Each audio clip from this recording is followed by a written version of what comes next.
In the vast theater of global power, where nations maneuver like predators and prey upon the great savanna of geopolitics, a single event has stirred the balance of might. A deal, colossal in scale, worth $56 billion, has sent tremors through the corridors of France and echoed across the world. This is not merely about numbers or contracts. It is about influence, survival, and the unrelenting pursuit of dominance in the nuclear age. As the world watches, one must ask who truly holds the reins of power and who will adapt in this ever-changing landscape of ambition. The staggering $56 billion nuclear deal is not merely a transaction between nations. It is a declaration, a thunderous roar across the stage of world affairs, a symbol that echoes far louder than the clinking of coins or the signing of contracts. When numbers reach such colossal magnitudes, they stop being figures on paper and begin transforming into instruments of power. They become narratives in themselves, shaping the perception of strength, authority, and dominance. To call this just an economic exchange would be to underestimate its impact. It is a move in the global chess game, one that will determine who commands influence and who must adjust their course to survive in the shadows of greater powers at its heart. This deal represents more than the supply of nuclear technology, reactors, or energy solutions. It embodies the assertion of a nation's right to hold the mantle of technological superiority, to control the flow of innovation, and to showcase to the world that it stands as a beacon of strength. $56 billion is not just an amount. It is a mirror reflecting capability, trust, and prestige. The magnitude of such a deal carries the weight of history, for only the strongest and most trusted nations can strike agreements of this scale. It becomes a statement to the world that says, here is a country capable of commanding such vast resources, and here is another willing to stake its future, its security, and its prosperity upon that trust. One must pause to imagine the enormous logistical, scientific, and industrial power required to bring such a deal into existence. Behind every figure lies a network of research laboratories, countless hours of engineering brilliance, and the quiet but tireless work of visionaries who seek to channel the atom into the service of humanity. It is not just about nuclear power. It is about demonstrating a nation's mastery over one of the most complex and consequential domains in human history.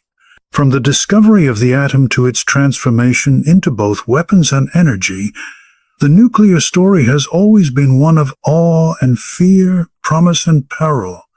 To secure a deal of this magnitude is to claim a central role in that story, to announce to the world that the torch of nuclear ambition burns brightly in one's hands. Consider also the stage upon which this event unfolds.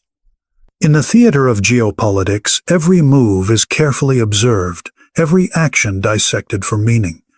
A deal worth billions sends tremors through rival capitals, sparking recalculations and new strategies. Nations that once believed themselves secure in their influence find themselves unsettled, realizing that power is never static. It shifts, flows, and transforms with each bold decision. The staggering size of this agreement means it cannot be ignored, for it is not just a whisper of intent, but a resounding proclamation. It says to allies and adversaries alike, the balance has shifted, and you must now adjust to this new reality. Beyond the political theater, one must not forget the psychological dimension of such a monumental deal. In human history, power has often been defined by perception as much as by possession. To wield $56 billion in nuclear technology is to inspire both admiration and unease. It creates a story that reverberates across headlines, stock markets, and diplomatic corridors. People begin to see not just the technology itself, but the symbolism it carries.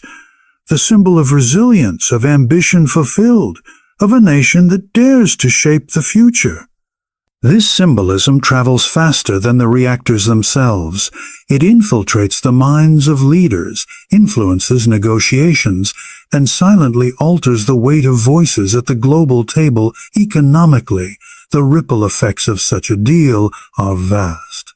$56 billion represents livelihoods, industries, and the mobilization of entire sectors.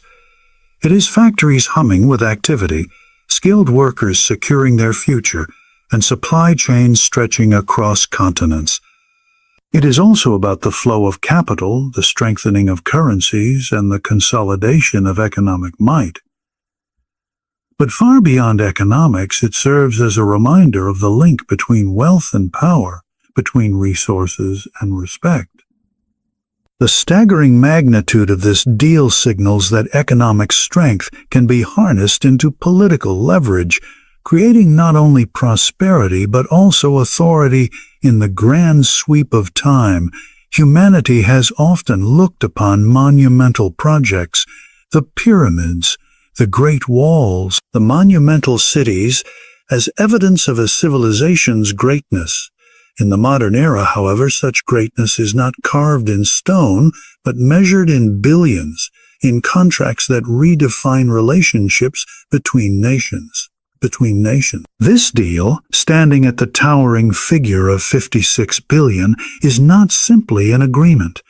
It is a monument in itself, one that will stand as testimony to the ambitions and capabilities of those who forged it.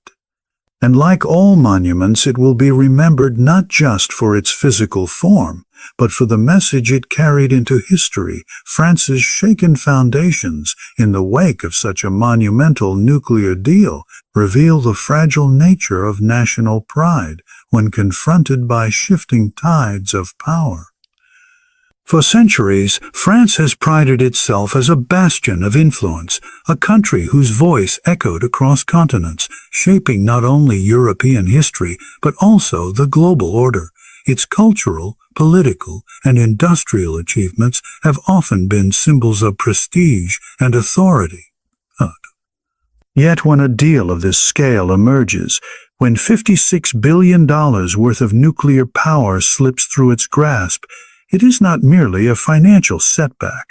It is a tremor that reaches deep into the very identity of a nation that has always considered itself a global player.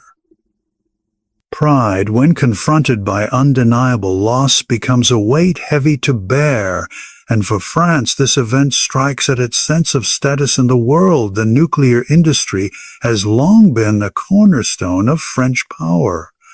With its advanced reactors, engineering capabilities, and reputation for technological sophistication, France built a legacy as one of the premier exporters of nuclear energy.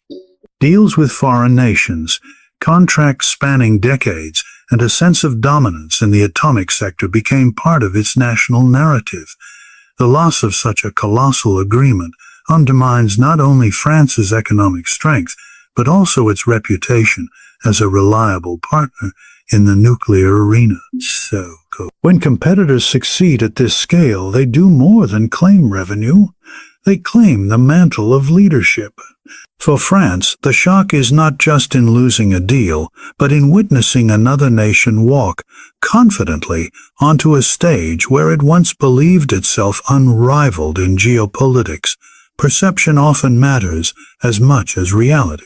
The very announcement of this deal sends ripples across Europe, across NATO, across the global diplomatic theater.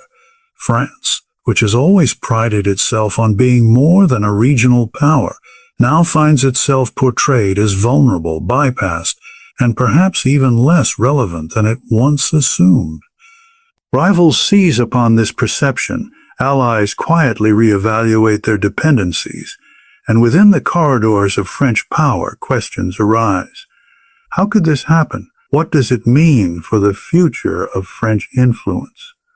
When pride is entwined with legacy, a blow of this magnitude leaves scars that are not easily hidden. The economic dimension of this shock cannot be underestimated. $56 billion is more than numbers.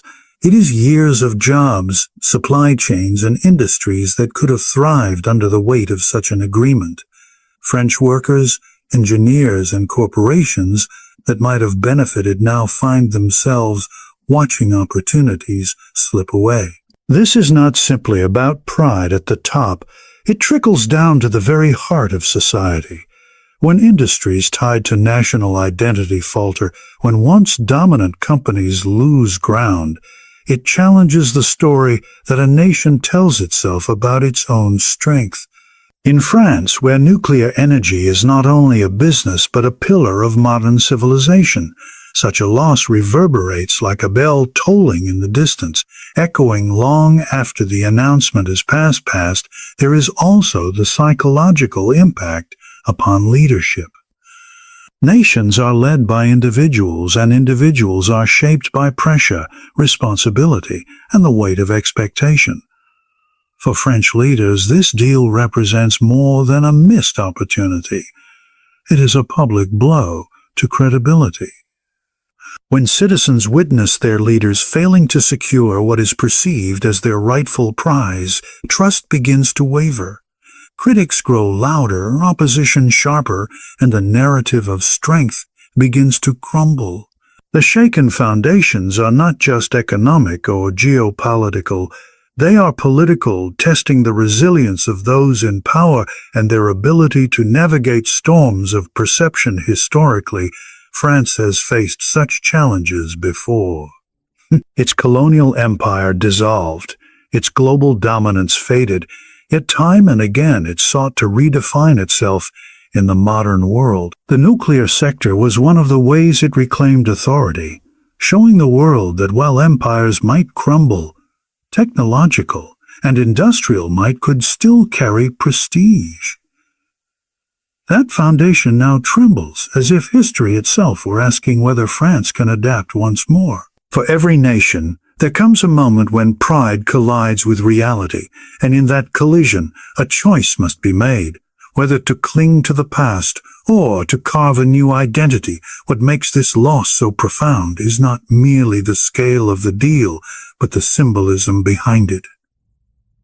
Nuclear power is not like any other industry. It represents energy security, scientific advancement, and the subtle aura of deterrence. For France to be sidelined in such a deal is to be reminded that influence is never permanent, that the crown of leadership is always contested. And this realization shakes more than contracts. It shakes the story France has told the world about itself, a story of resilience, strength, and unshakable presence on the global stage. The symbolism of nuclear power has always reached far beyond the realm of science, transcending laboratories and power. Plans to become an emblem of strength, deterrence, and influence on the world stage.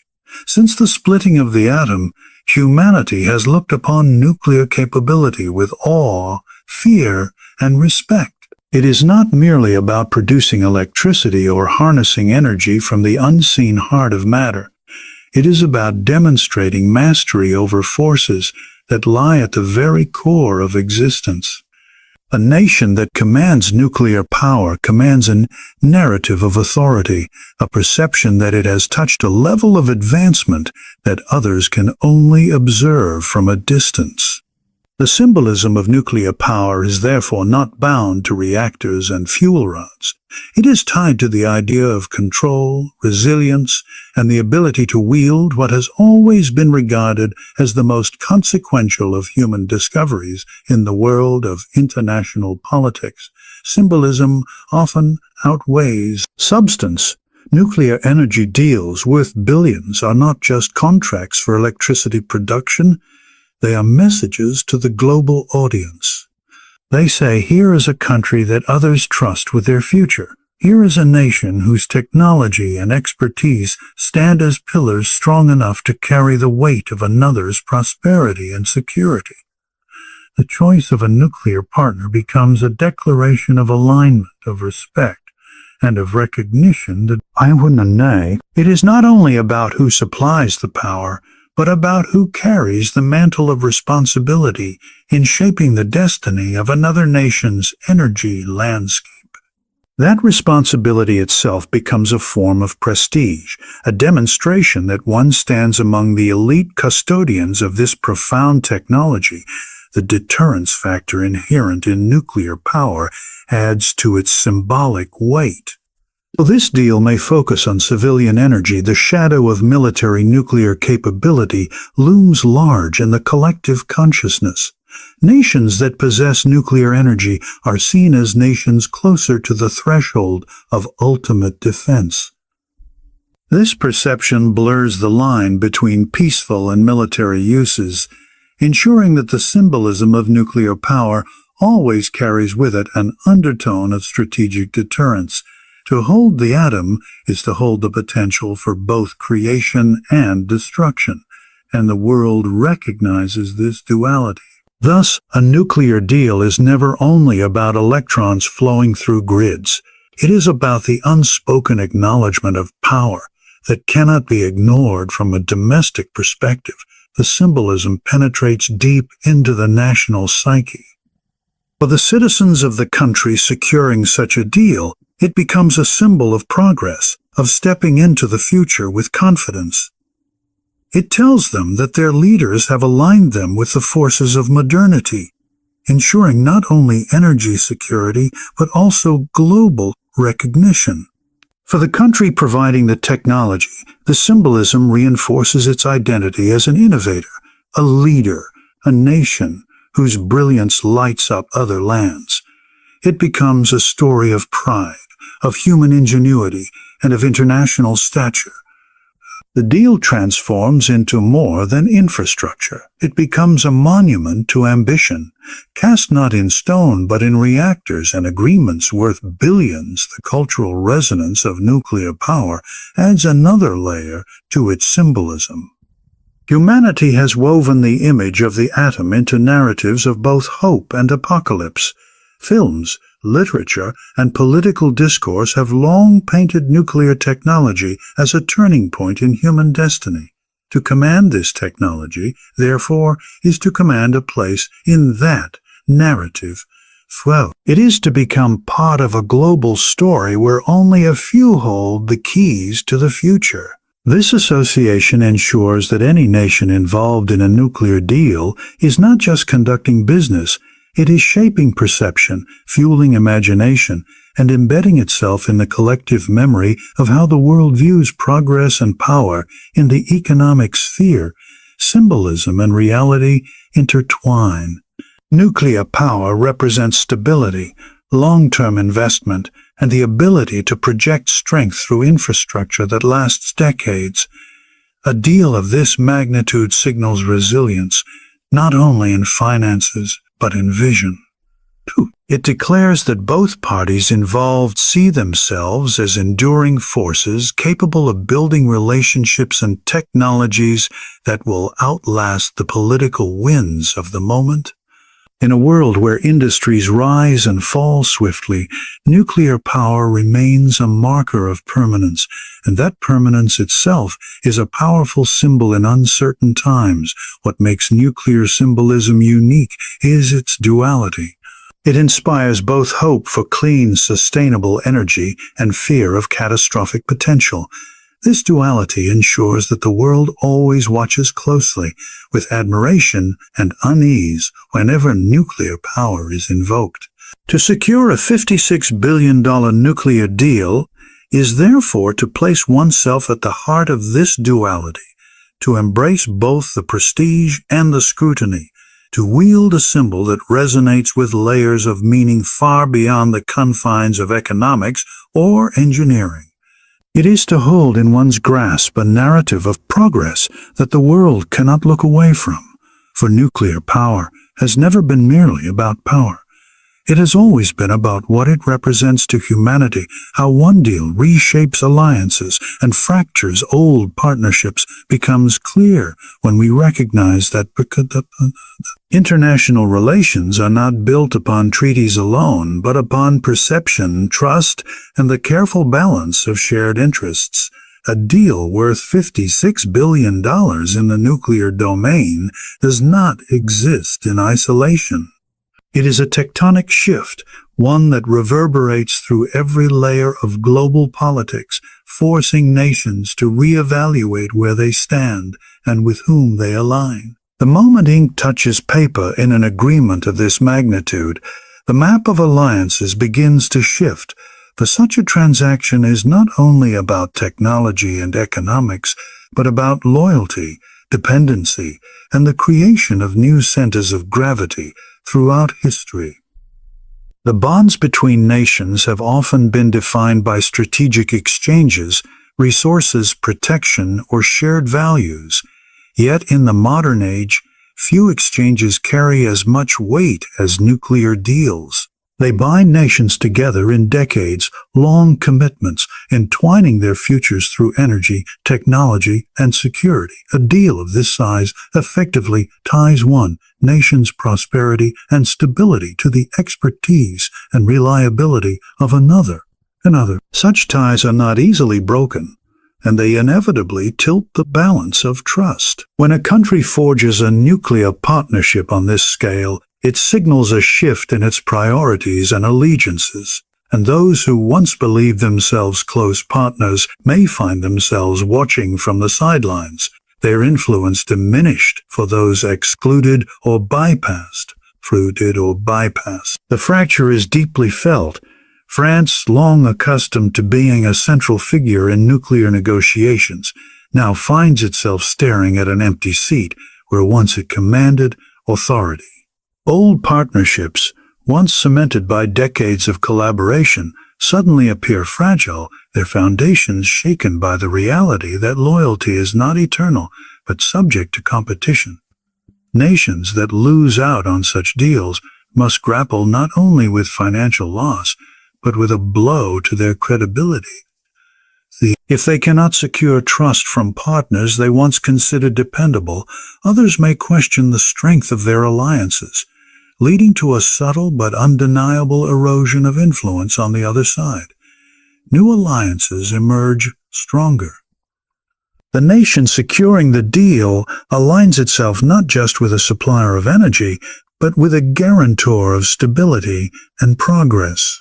This alignment creates pathways for deeper collaboration, military cooperation, trade expansion, diplomatic coordination, all built upon the foundation of trust established by the nuclear agreement. A contract of this magnitude is more than paper. It becomes the cornerstone of a new relationship that reshapes the geopolitical landscape. Where old friendships falter, new ones flourish, and the balance of power tilts ever so slightly, but significantly, toward new constellations of influence. This reshaping of alliances extends beyond the immediate participants. Observers, whether allies or rivals, recalibrate their positions in response. Neighboring nations begin to wonder how this deal alters their own security and economic prospects. Competitors study it as both a threat and a lesson, questioning what they must do to avoid similar setbacks.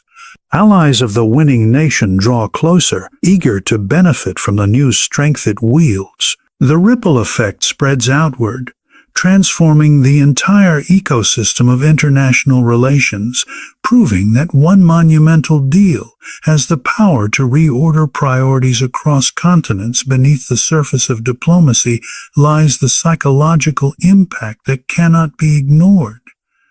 Alliances at their core are built upon trust and confidence. When one partner secures such a monumental prize, it sends an unspoken message: we are rising. We are capable, we are indispensable. For those left behind, the message is equally clear. We are vulnerable, we are replaceable, we must adapt. These unspoken truths shape the actions of nations far more than speeches or declarations.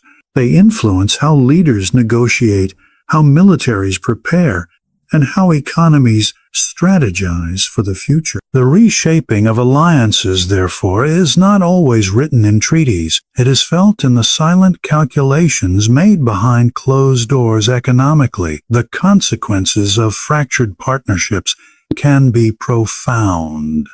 Industries once tied together across borders may unravel as supply chains shift toward the new alliance.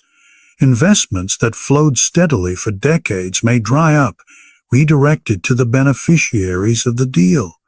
This economic realignment reinforces the political shift, making it harder for old partnerships to recover. Nations that once walked in step may find themselves diverging, their paths no longer aligned, their cooperation no longer secure. The fracture grows wider, not through hostility, but through the slow drift of differing interests. What makes this reshaping so powerful is the permanence it carries. A deal of $56 billion in nuclear energy is not a short-term engagement. It is a generational commitment. Once established, it cannot be undone easily, for reactors will be built, technology transferred, and trust cemented over decades. The alliances it strengthens will endure, and the fractures it creates will deepen. The world will adapt to this new reality, with old partners forced to reconsider their relevance and new partners emboldened by their elevated status. In this way, a single deal becomes a defining moment in the evolution of international order, redrawing lines that many assumed would remain fixed. Economic ripples from a $56 billion nuclear deal are not confined to the balance sheets of governments or the ledgers of corporations. They spread outward like waves across a vast ocean, touching industries, shaping societies, and influencing the course of global markets. Such a deal is more than an exchange of goods and services. It is a catalyst that mobilizes entire economies, creating opportunities, transforming livelihoods, and redistributing wealth across borders.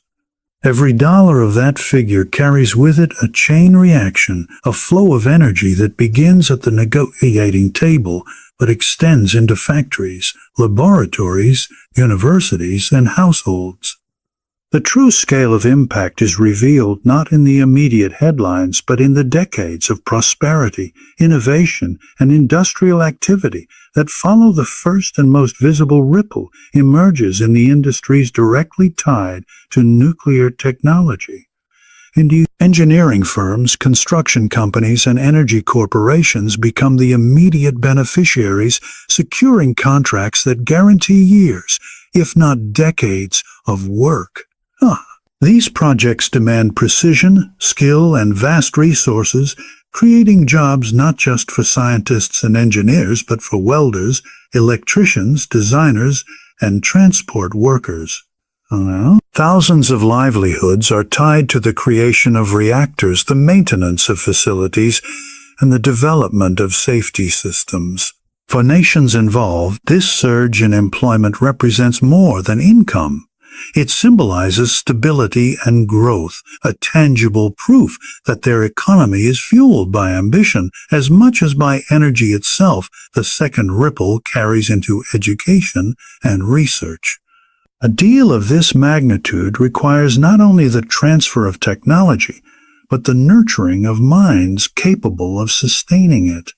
Universities and technical institutes find themselves at the center of this transformation, tasked with producing the next generation of nuclear scientists, engineers, and safety experts. Scholarships, training programs, and research grants multiply, cultivating talent that will serve not just the nuclear sector, but the broader scientific and industrial landscape. When a $56 billion agreement shakes one nation and elevates another, it is not only those directly involved who feel the consequences.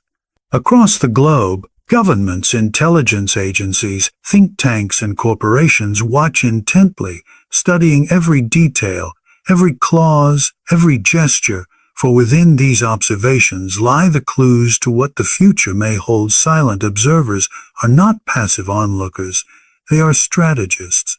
For them, a deal of this scale is a puzzle piece in a larger picture, a signal that alliances are shifting, that new opportunities are emerging, and that vulnerabilities are being exposed. They gather intelligence, analyze data, and prepare countermoves long before the public becomes aware of any reaction. While newspapers focus on the immediate winners and losers, the silent observers focus on the trajectory, how this event will reshape markets, alter military balances, and influence diplomatic choices in the decades to come. Their silence is not inactivity but preparation.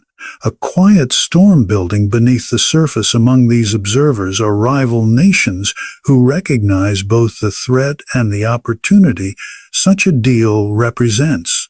For them, the rise of one competitor means the decline of another, and in that shifting equation lies a chance to recalibrate their own position.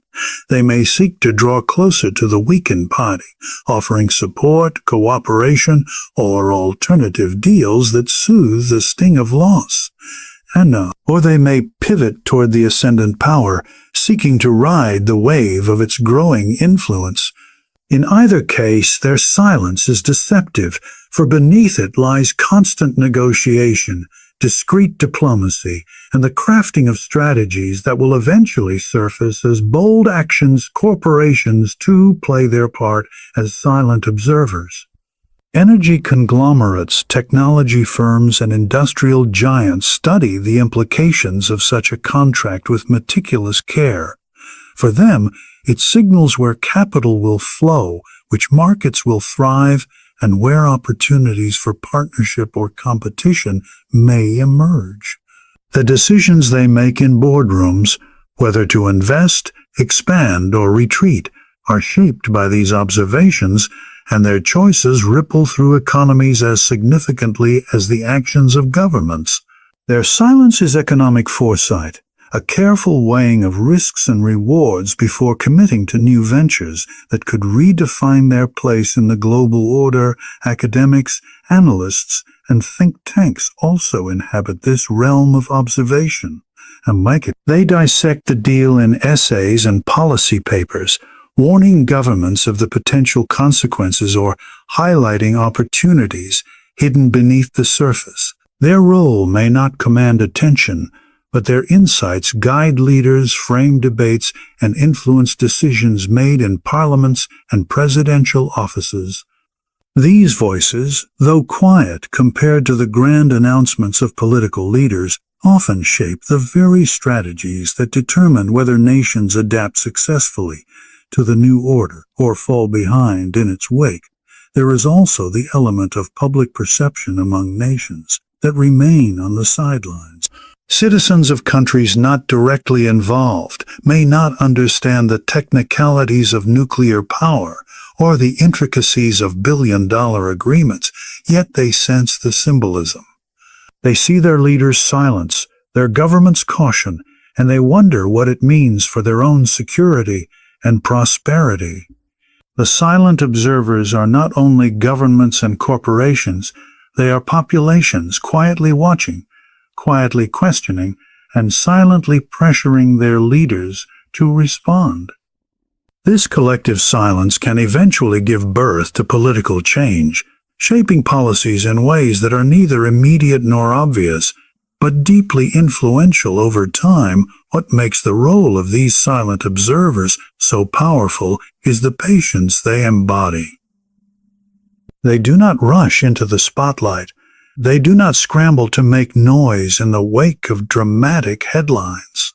Instead, they wait, watching for patterns to emerge, waiting for the right moment to act. When the dust settles and the true shape of the new landscape becomes clear, their silence is strategic, their calculations meticulous, and when they finally move, the impact is often decisive. In the story of a $56 billion nuclear deal, their presence may be invisible, but their influence is inescapable, for it is they who transform an event into a chain of consequences that will shape the world for generations. The lesson of adaptability emerges with striking clarity in the wake of a deal that redefines global dynamics. For in the grand theater of nations, it is not the strongest who endure, but the most capable of change. A $56 billion nuclear agreement may appear to favor only its immediate participants, yet its true significance lies in the way it forces every nation touched by its ripples to reassess, recalibrate, and adapt. History is filled with examples where those unwilling to adjust to shifting realities were left behind, their once mighty stature reduced to fragments of memory, while those who embraced change found ways to transform adversity into opportunity. Adaptability, in this context, is not simply about surviving economic or political losses. It is about reimagining one's role in the evolving order, recognizing that power is fluid and that influence cannot be preserved by clinging to the past. For nations like France, shaken by the loss of such a monumental deal, the lesson becomes clear. Pride alone is insufficient. To endure, one must innovate, diversify, and find new avenues of relevance. A setback of this scale can either fracture a nation's confidence or ignite within it a determination to rebuild with greater resilience. Adaptability is the deciding factor between decline and renewal. At the core of adaptability lies the recognition that global power is never static. Alliances shift, industries evolve, and technologies advance at a relentless pace. Nations that once dominated in a particular field can no longer assume permanence, for competitors will rise, strategies will shift, and opportunities will vanish unless seized with foresight. The nuclear deal serves as a reminder that success belongs to those who anticipate change before it arrives, preparing their industries, their leaders, and their societies for challenges not yet visible. It is not enough to be strong in the present. One must be flexible enough to pivot toward the future. Adaptability also extends to the realm of diplomacy. Nations confronted with the reality of losing influence must learn to forge new partnerships, strengthen old ties, or rebrand themselves as indispensable in other arenas. The fracture of one alliance need not be the end. It can be the beginning of fresh collaborations, born out of necessity and creativity. Leaders who understand this truth do not view loss as permanent defeat, but as a signal to search for new pathways. They listen, they learn, and they evolve, ensuring that their nations remain relevant even when circumstances appear unfavorable economically. Adaptability manifests in the ability to shift industries, retrain workforces, and redirect investments toward emerging opportunities. If one sector falters, others can rise, provided there is vision and willingness to adapt. The industries and workers who once pinned their hopes on a lost deal may discover strength in diversification, creating new markets, technologies, and enterprises. Nations that support this transition with policies of innovation and education transform disappointment into renewal, proving that adaptability is not a reaction, but a strategy for sustained growth in the psychological realm. Adaptability teaches the importance of resilience. For citizens who witness their country stumble on the global stage, the instinct may be to retreat into disillusionment or cynicism. Yet those who embrace adaptability see beyond the immediate loss, understanding that setbacks are not the end but moments of recalibration. A society willing to adapt does not crumble under pressure. It redefines its aspirations, channels its frustrations into progress, and emerges stronger from the experience. This collective mindset, nurtured by leaders and embraced by citizens, is what allows a nation to withstand shocks and continue its upward trajectory on a broader scale. The lesson of adaptability applies not only to the nations directly involved, but to the entire global community. Observers, rivals, and allies alike are compelled to adjust their strategies in response to the new reality. The deal becomes a test, revealing who can pivot quickly, who can innovate boldly, and who will falter under the weight of rigidity. In this way, adaptability becomes a measure of survival, distinguishing those who will continue to shape the future from those who will be left behind as relics of the past. The enduring truth of this lesson is that adaptability is not optional. It is essential. The world is a landscape in constant motion, where opportunities emerge and vanish with breathtaking speed. To resist change is to invite irrelevance, but to embrace it is to harness the very force that propels history forward. A $56 billion nuclear deal may shake the foundations of some and elevate others, but its deepest impact lies in the universal reminder it delivers that survival and success belong not to those who cling most tightly to their former glory, but to those who dare to adapt.